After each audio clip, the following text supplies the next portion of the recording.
नमस्कार, आप देख रहे हैं कंचन टीवी। आपके साथ मैं हूं गौरव राजपूत और अब बात कर लेते हैं हरियाणा के बहुचर्चित सागर धनखड़ हत्याकांड मामले को लेकर। जी हां, सागर धनखड़ हत्याकांड मामले के मुख्य आरोपी ओलंपियन सुशील कुमार को कल रोहिणी कोर्ट में पेश किया गया, क्योंकि उनकी जो 10 दिन की पुलिस रिमांड थी वो कल खत्म हुई। उसके बाद उन्हें मजिस्ट्रेट के सामने लेकर जाया गया, कोर्ट लेकर जाया गया।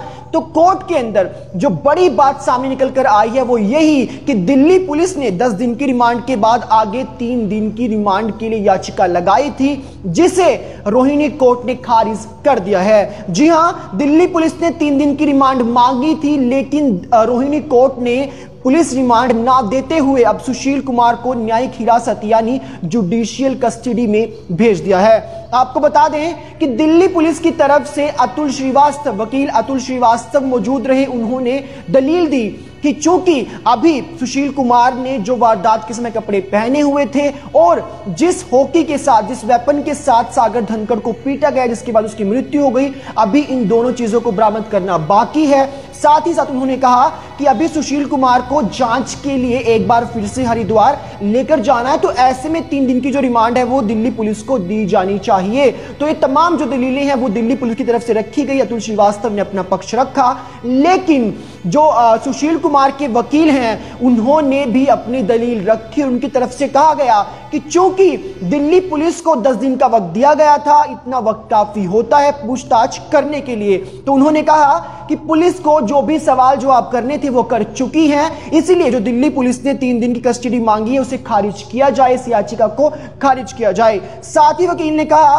कि यदि अगर इनको दी भी जाती है, यानी अगर पुलिस कस्टडी अगर बढ़ाई भी जाती है, तो उन्होंने एक शर्त रखी। उन्होंने कहा कि कोर्ट अगर कहीं ना कहीं इनकी पुलिस रिमांड बढ़ाता है तो सुशील कुमार को अलग से एक सेपरेट सेल में रखा जाए, यानी उन्हें एक अलग सेल में रखने की बात उनके वकील ने कही, क्योंकि उनका कहना है कि सुशील कुमार को जो बड़े गैंग है उनका इस वक्त कहीं ना कहीं खतरा है। उन्हें अगर किसी और साथ रखा जाता है तो उन्हें कहीं ना कहीं खतरा है। तो इस बात को लेकर जमकर कहीं ना कहीं दोनों तरफ से जो है अपनी अपनी दलीलें रखी गई। लेकिन उसके बाद रोहिणी कोर्ट ने बड़ा फैसला लिया कि दिल्ली पुलिस की जो याचिका है 3 दिन की उनकी रिमांड बढ़ाने की, वो खारिज की जाती है। आपको बता दें कि पहले भी 6 दिन की रिमांड दी गई थी, फिर 4 दिन बढ़ाई गई। उसके बाद दिल्ली पुलिस ने 3 दिन की रिमांड और मांगी, जिससे कोर्ट ने खारिज कर दिया है। यानी अब सुशील कुमार को न्यायिक हिरासत में भेज दिया गया है। लेकिन सबसे पहले आप समझ लीजिए कि आखिर दोनों में जो फर्क है वो होता क्या है। यानी जो पुलिस कस्टडी होती है साथ में जुडिशियल कस्टडी, उसमें फर्क क्या है।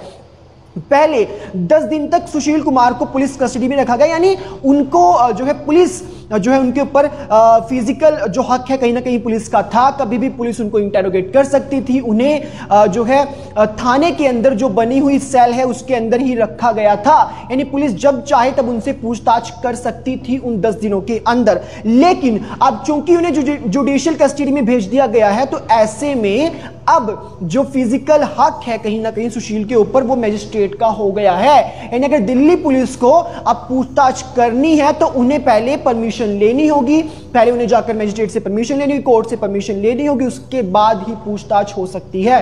तो ऐसे में ये बड़ा सवाल कहीं ना कहीं खड़ा होता है कि अब जब जुडिशियल कस्टडी में सुशील कुमार चले गए हैं तो ऐसे में पुलिस के लिए बड़ी चुनौती कहीं ना कहीं हो जाएगी इस केस को सुलझाने में, उन सबूतों को इकट्ठा करने में, जिसकी दलील लगातार अतुल श्रीवास्तव ने कल दिल्ली पुलिस की तरफ से रखी कि चूंकि अभी जो वारदात के समय कपड़े पहने हुए थे और जिस वेपन के साथ, जिस हॉकी के साथ सागर की पिटाई की गई वो पुलिस ने बरामद नहीं किया है। तो ऐसे में अब पुलिस के लिए बड़ी चुनौती रहने वाली है कि अब जब मजिस्ट्रेट से परमिशन लेनी होगी, जब भी इंटेरोगेशन करनी है, तो ऐसे में पुलिस इस केस को कितनी जल्दी सुलझा पाती है, अपने आप में एक बड़ा सवाल है। लेकिन ये बड़ा मोड़ कहीं ना कहीं केस के अंदर आया, क्योंकि उम्मीद ये लगाई जा रही थी कि जो रोहिणी कोर्ट है वो आगे कस्टडी को बढ़ा सकती है, पुलिस कस्टडी बढ़ाई जा सकती है, जिस प्रकार से दिल्ली पुलिस ने 3 दिन की रिमांड की जो है याचिका लगाई थी। लेकिन रोहिणी कोर्ट ने दिल्ली पुलिस के जो इरादे थे, दिल्ली पुलिस की जो याचिका थी उसे खारिज किया और उसके बाद उन्हें न्यायिक हिरासत में भेजने का ये बड़ा फैसला लिया। तो अब देखना होगा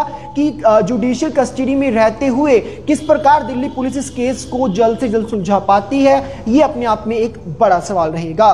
ये वीडियो अगर आपको अच्छी लगी हो तो आप इसे लाइक कीजिएगा, इसे शेयर कीजिएगा और देश और प्रदेश से जुड़ी हुई तमाम अपडेट्स के लिए आप देखते रहें कंचन टीवी।